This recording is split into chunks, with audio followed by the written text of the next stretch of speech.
நலாஸ் நாட்டு சர்க்கரை நலமுடன் வாழ நலாஸ் இந்தியாவிலேயே நாட்டு சர்க்கரைக்கு ISI முத்திரை மற்றும் அக்மார்க் அங்கீகாரம் பெற்ற ஒரே நிறுவனம். தொடர்புக்கு 9047045000.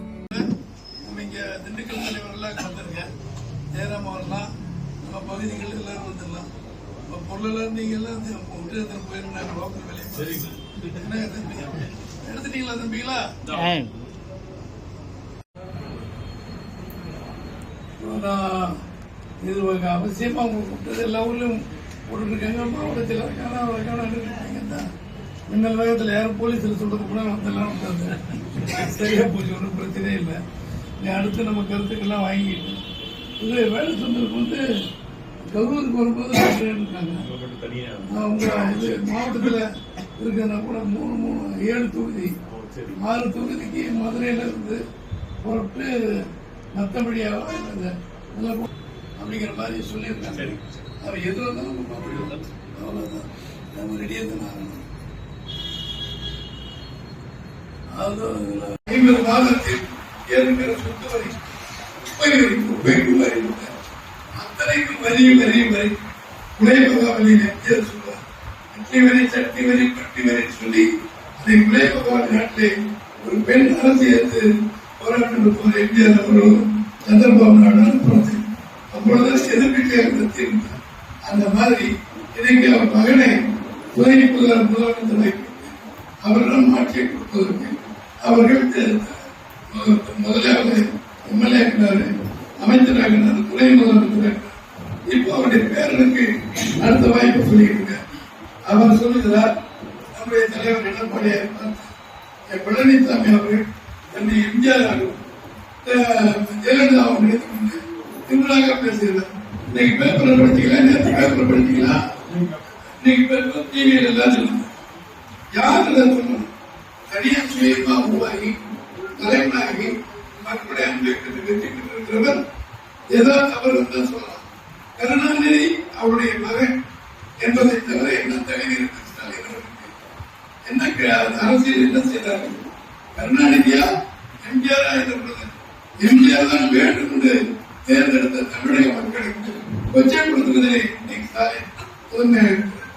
ஆக கருணாநிதி மகன் என்ற முறையிலே கட்சிக்கு இந்த கட்சி தலைவராக இருந்து இன்னைக்கு திமுகவுடைய அத்தனை பிள்ளைகள் நடத்திக்கொண்டிருக்கிற ஒரு தலைவராக ஸ்டாலின் அவர் நம்ம தலைவரை பார்த்து அவர் சொல்லுகிறார் என்றால் என்ன குற்றம் அவர் எதிர்பார்க்கல.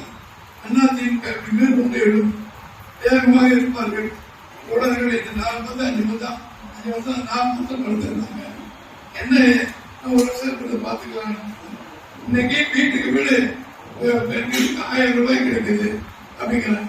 இந்த 1000 ரூபாய் கிடைக்குது 3 வருஷமாக எடப்பாடியார் போராடி சட்டமன்றம் பேசுகிற அத்தனை இடங்களிலும் நீங்கள் ஒரு பகுதியிலே சொன்னீர்களே 1000 தருகிறேன் சொன்னீர்களே கொடுக்கவில்லை சொன்னதற்கு பிறகு 28 மாதம் கழித்து அது 1000 ரூபாய் கொடுத்தார்.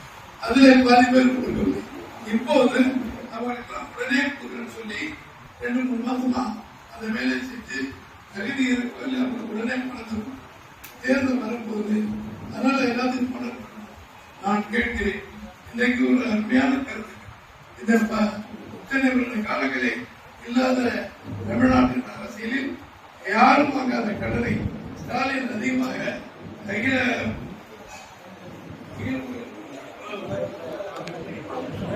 70 வருடத்தில் வாங்கி இருக்கிற கடனை விட இந்த 4 வருடத்தில்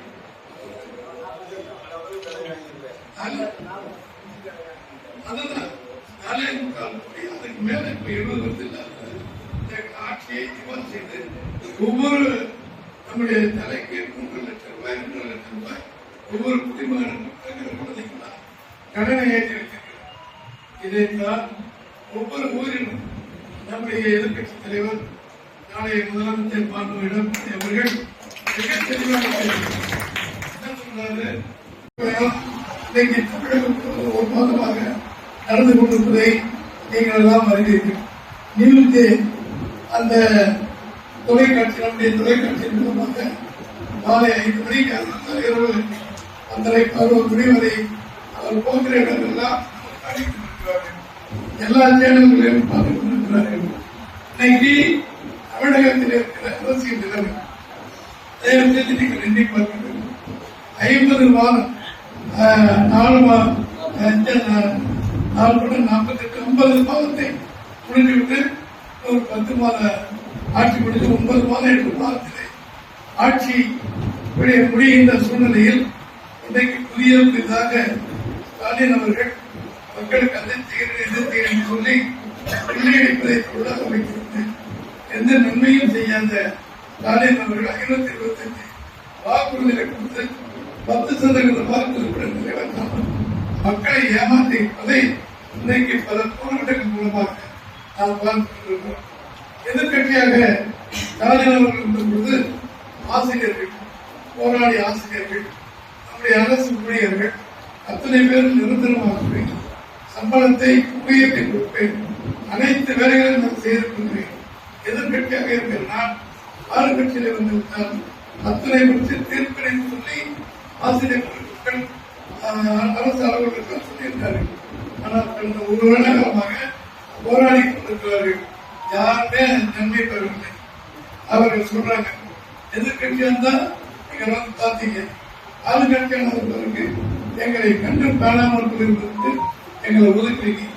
எனவே உங்களுக்கு எதிர்கட்சி தலைவர் பதவியை கொடுக்கிறோம், உங்களை எதிர்கட்சியை ஆற்றோம் சொல்லி ஸ்டாலினை தோற்கடிப்போம் என்று சொல்லி இன்றைக்கு அரசு அதிகாரிகள் முடிவெடுத்திருக்கிறார்.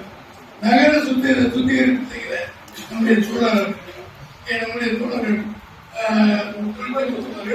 நம்முடைய துப்புரவு தொழிலாளர்கள் எல்லாரும் வந்திருக்காங்க. ஆனால் சென்னையிலே கடந்த 3 மாத காலமாக அங்கே இருக்கிற துப்புரவு தொழிலாளர்கள் அவர்கள் நிரந்தரமாக்க வேண்டும், சம்பளத்தை உயர்த்தி வேண்டும். நீங்கள் சொல்லியபடி எங்களுக்கு சொன்னார். இதுவரை ஸ்டாலின் அவர்களை பார்த்து அழைத்து பேசுகிறேன். ஏனென்று சொன்னால் வாக்குறுதியில சொன்னது 153 வாக்குறுதியிலே அவர்களுக்கு நிரந்தர வாக்குறுதி சொன்னது அவர் எடுத்து காட்டுகிறார். அமைச்சர்கள் அனுப்புகிறேன், அதிகாரிகள் அனுப்புகிறேன் சொன்னார். யார் வந்தாலும் அந்த கோரிக்கையை நிறைவேற்றவில்லை சொல்லி வீதியிலே கொடுத்திருக்கிற இந்த துப்புரவு தொழிலாளர்கள், நம்முடைய சகோதரிகள் சகோதரர்களுக்கு Chennai Egmore station, central station அருகில் இருக்கிற மாநகராட்சி பள்ளிகளை படுத்து சூழ்ந்த ரோட்டிலே படுத்துகிறார்கள். அத்துறை தலைவர் அதிமுக தலைவர்கள், நம்முடைய எடப்பாடி அவர்கள், நம்முடைய ஜெயக்குமார், மற்றவர்கள் பாலகங்கா தோழர்கள் அனுப்பி எங்களுடைய ஆதரவு கொண்டு சொல்லியிருக்கிறார். ஏன் இதை சொல்றேன்னு சொன்னால், பேசிய சொல்லிய உத்தரவாதத்தை இந்த அரசாங்கம் நிறைவேற்றவில்லை. இது இங்கே பேசிய நம்முடைய தம்பி ஒட்டுமொத்தமாக மக்களுடைய வாழ்வாதாரம் உயர்ந்திருக்கிறதா என்றால் கிடையாது. சம்பளங்கள் என்ன மக்களுக்கு கிடைத்திருப்பது கிடையாது. திமுக ஆட்சியில் எங்கும் எதிலும் லஞ்சம் ஊழல் தலைவர் எங்க போனாலும் நீங்க பார்க்கலாம்.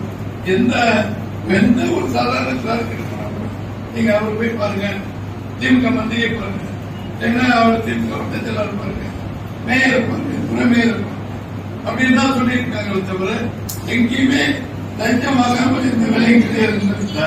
தெளிவாக ஆதாரப்பூர்வமாக மாண்பு எடப்பாடி அவர்கள் இன்றைக்கு 7ஆம் தேதி ஆரம்பித்து இந்த சுற்றுப்பயணம் 1 மாதத்திற்கு மேலாக நடந்து நேற்றைய தினம் கிருஷ்ணகிரியிலே அறிந்திருக்க, அதே கிருஷ்ணகிரியில் 5 மணிக்கு ஆரம்பிக்கப்பட்டது. நம்முடைய கடமை இங்கே சொல்லிய நம்முடைய தம்பி மதுராஜ் அவர்களும் சொல்லியது போல செப்டம்பர் 15ஆம் தேதி வாக்கில் நம்முடைய மாவட்டத்துக்கு வருவதாகும். அதற்கு முன்னால் ரத்தம் பகுதி வந்து இங்க வருவது, அங்கிருந்து வந்து இங்கே போறது அப்படிங்கிற சுற்றுப்பயண நிகழ்ச்சி இருக்கு. அதுல புரட்சித் தலைவர் எம்ஜிஆருக்கு வரவேற்பு, புரட்சித் தலைவர் அம்மா அவர்களுக்கு கொடுத்திருக்கிறோம். அவருடைய வாரிசாக இருந்த எடப்பாடியாருக்கும் சென்ற முறை தேர்தல் அதற்கு முந்தைய முதலமைச்சராகும் போது நம்முடைய மணிக்கூட்டி எல்லாம் வரவேற்பு கொடுத்திருக்கிறோம். மாவட்டம் முழுவதும் குட்டேந்திரம், மேடத்தூர், நம்முடைய திண்டுக்கல் பகுதி மீது 4 தொகுதிக்கு மாணவர்களை தெரிவித்து சொன்னார். அவர்கள் நம்முடைய பகுதி 7 தொகுதியில் அதிமுக கோட்டை என்று வைத்திருந்தோம். இப்பொழுது 3 தொகுதி தமிழகம் 4 தொகுதியை நடந்தது. வரப்போகிற தேர்தலில் 7 சட்டமன்ற தொகுதி எடப்பாடியார் வெற்றி பெற்றார். அதிமுக வெற்றி பெற்றது என்ற சூழ்நிலை உருவாக்கும். நான் அமைச்சராக இருந்த பொழுது உங்களுக்கு தெரியும், நான் யாரும் சொல்ல வேண்டியதே இல்லை. நம்முடைய ஒன்றிய பகுதி, நம்முடைய நகர பகுதிகள் என்ன முடியுமோ அத்தனை காரியம் செய்யணும். முடியாத சூழ்நிலத்தில் இருக்கு. சில பேருக்கு பதவி கூடுதல்